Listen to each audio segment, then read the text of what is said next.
the uproar that they caused in the media about the fact that in the 7th year of the war, after Ukraine had been attacking the Donbass for seven or more years, Russia finally entered the war on the side of Donbass, and the outrage was over the fact that Russia had crossed a sovereign national border.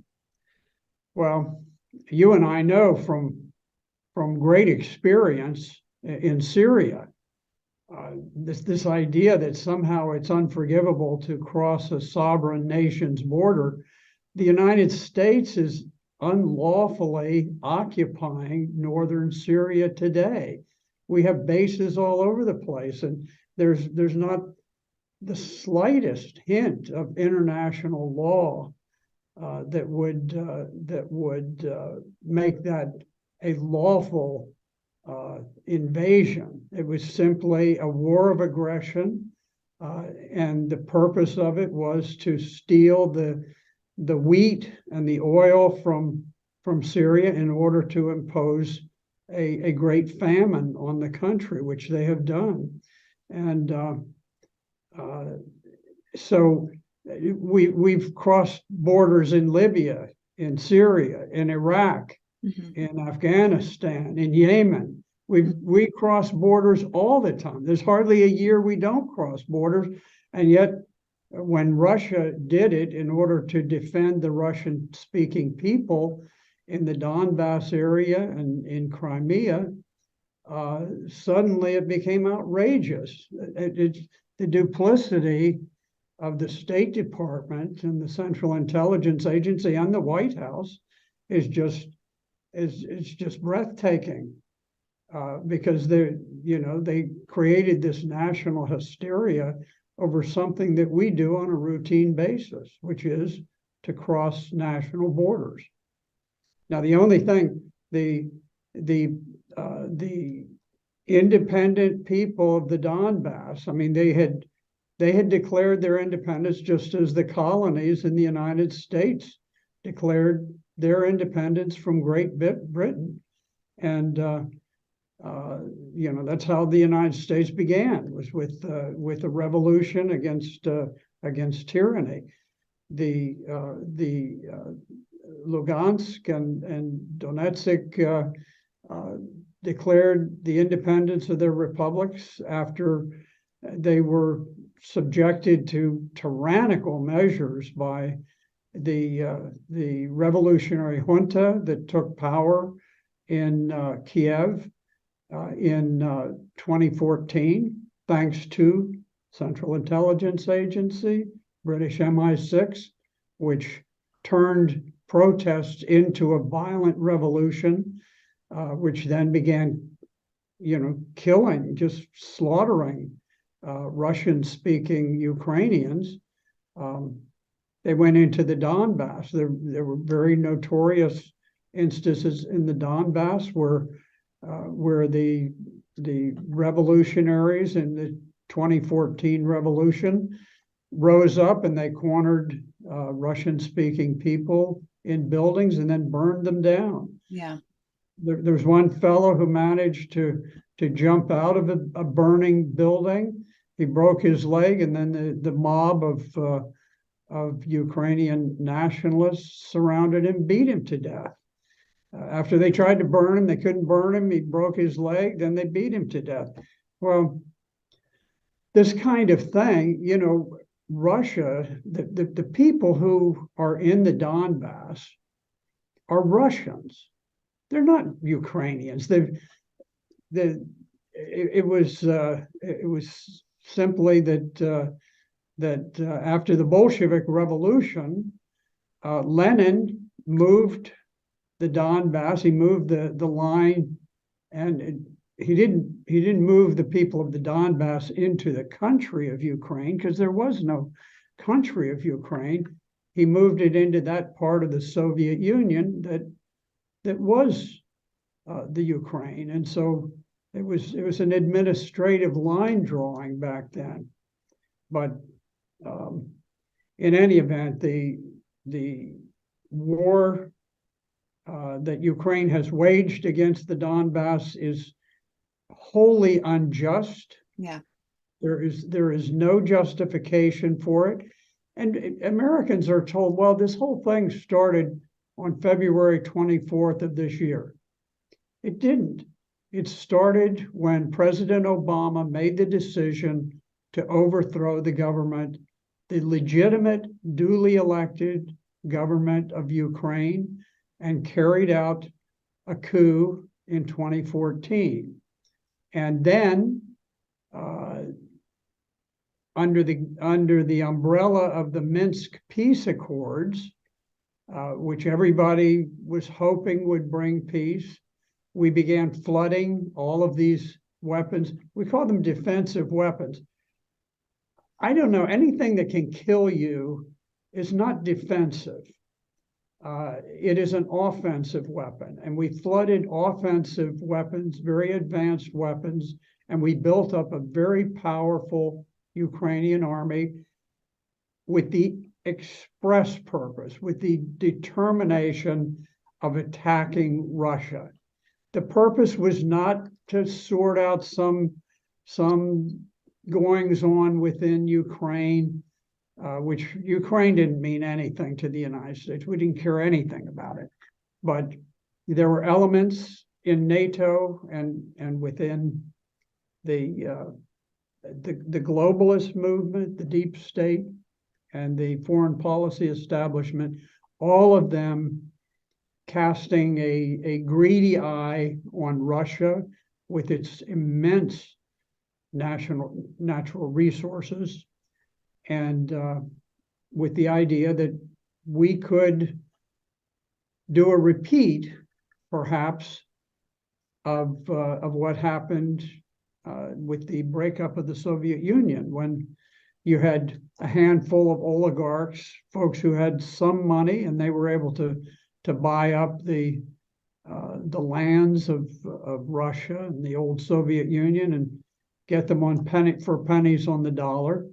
Now you have a new generation of people who look at Russia and say, the natural wealth of Russia is colossal.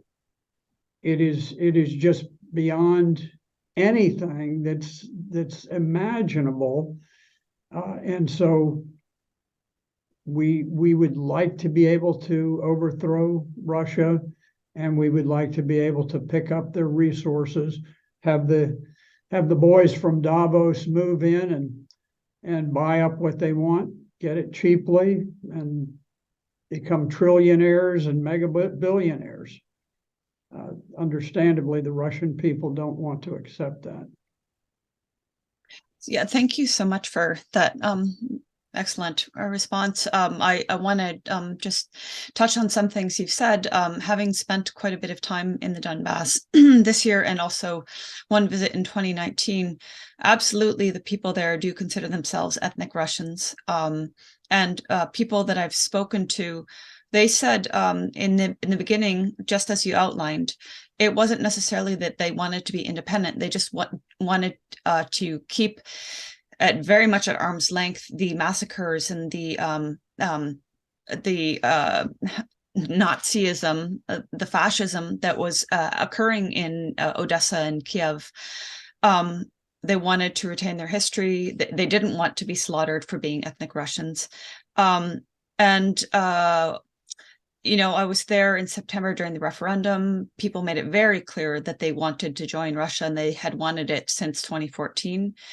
In spite of what the West said about sham elections, we all know that the West, as you were saying, they cross lines when they want to because they're hypocrites and are excellent at double standards. Law means nothing to them when they want to overthrow a government for their own nefarious purposes. But in terms of, what you're saying too about most people don't know that prior to February 2022, 8 years prior to it, Ukraine has been warring on the Donbass. I knew when I wrote an article in April, I looked at official statistics from the DPR and the LPR, the Donetsk and Lugansk People's Republics. And at that time, end of March, around 8,000 civilians, just civilians, not defenders, not soldiers, but civilians alone had been killed. Now, in a press conference held just on Wednesday, referring to the Joint Center for Control and Coordination, they gave the shocking statistic that since the special military operation began, and since so mid-February, Ukrainian shelling have killed 4,500 civilians and injured over 4,000. And that's just this year. I mean, that's a huge increase. And of course, we'll never hear about that in the media. And having been going to the Donbass frequently this year, pretty much every month this year, I spend 3 weeks, and I come back here, I spend 3 or 4 weeks, and I go back, etc. Every time I've been there, there's been intense shelling of the city, not just of Donetsk, but also Gorlivka, Makivka, other cities. But if we're speaking only of the capital city, Donetsk, the very heart of the city has been shelled by weapons, including NATO weapons. And I know you can elaborate more on this than I can, but they're being sent to residential areas and pedestrian areas and parks and markets. Every month that I've been there, there's been devastating scenes of civilians' bodies strewn throughout the streets, body parts throughout the streets. In June, Ukrainian shelling targeted a maternity hospital. In late July, Ukraine fired rockets containing petal mines, each rocket containing over 300 petal mines. These mines are still maiming civilians. Nearly 90 civilians have been maimed by them, including I met a 14-year-old boy in November whose foot was blown off by one of these mines when he was going to visit his grandmother. In August, Ukrainian shelling targeted the very center of the city and shelled right outside the hotel I was in, killing a woman, and shelling in that area killed 6 people that day, including an 11-year-old ballerina. Again, horrific scenes of their bodies torn apart. In September, in the space of 5 days, Ukrainian shelling of the center of the city killed 26 civilians. And I saw the different areas where the shelling occurred, and again, saw the bodies in the streets, horrific scenes, you know. And I guess my lead up with all this information is, you're aware of it, I'm aware of it, but the way the media is portraying it is A, to completely whitewash these crimes. B, if they ever even mention like scenes from Donetsk, they take them and then they depict them as being in Ukraine under Russian shelling.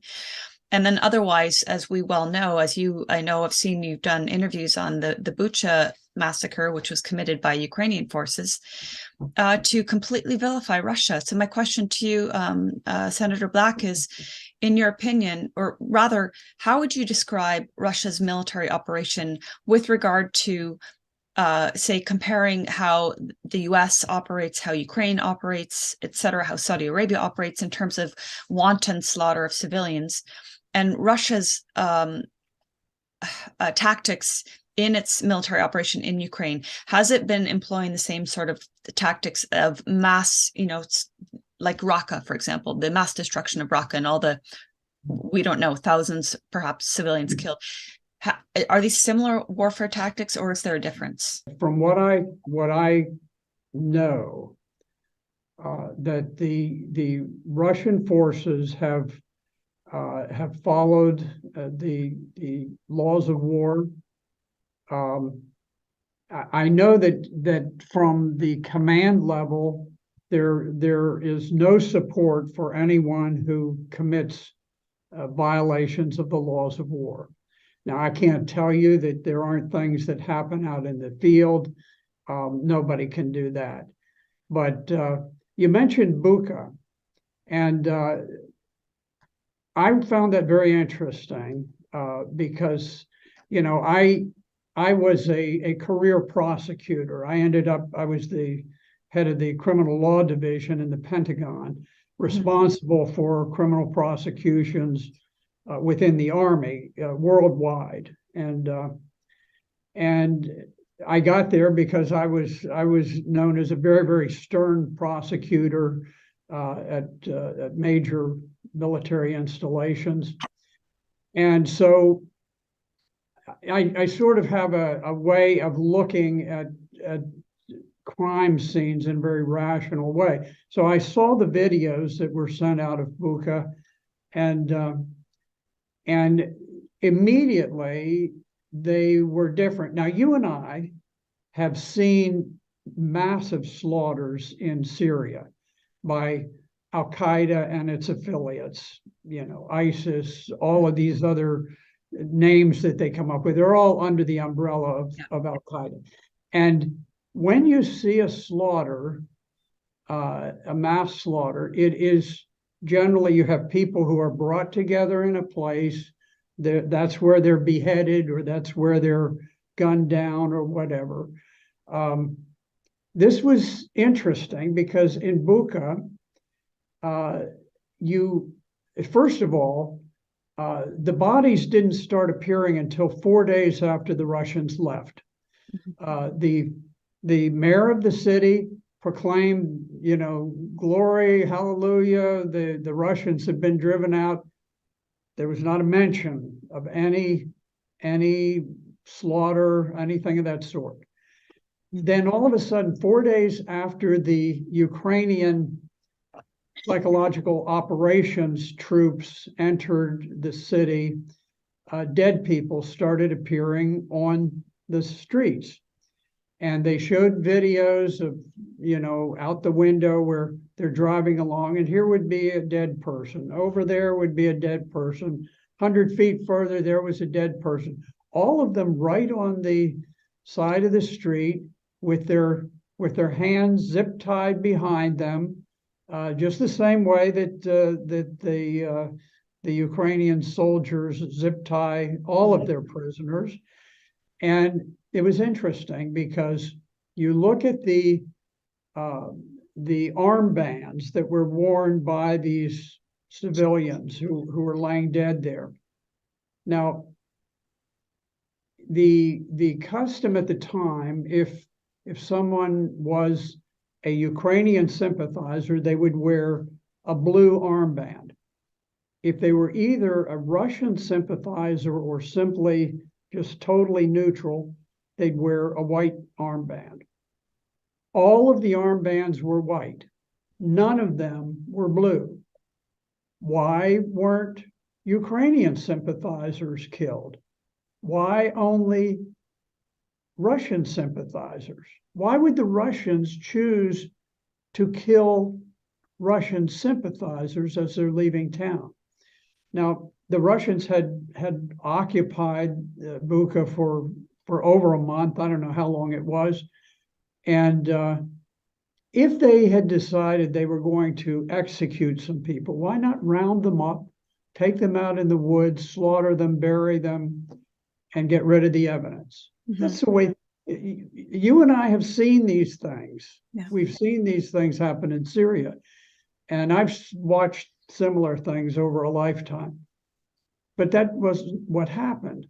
Now, if the Russians were going to do that, now why would they wait until they're leaving town to gun people down? And why would they choose to lay them down like monuments along the road, mm-hmm. As clear evidence that they had done it? The whole thing was such a total transparent fraud that it was just amazing that mainstream, the corporate media, journalists totally overlooked it and assumed that, oh, well, this must have been Russians because the Ukrainians told us it was Russians who did it. Yeah. So it was fraudulent.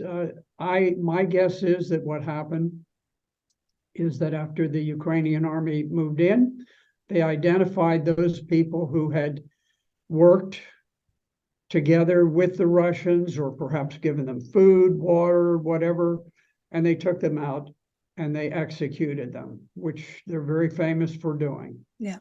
And then they blamed it on the other side. And the Western media just simply became a megaphone amplifying the lies that they were publishing.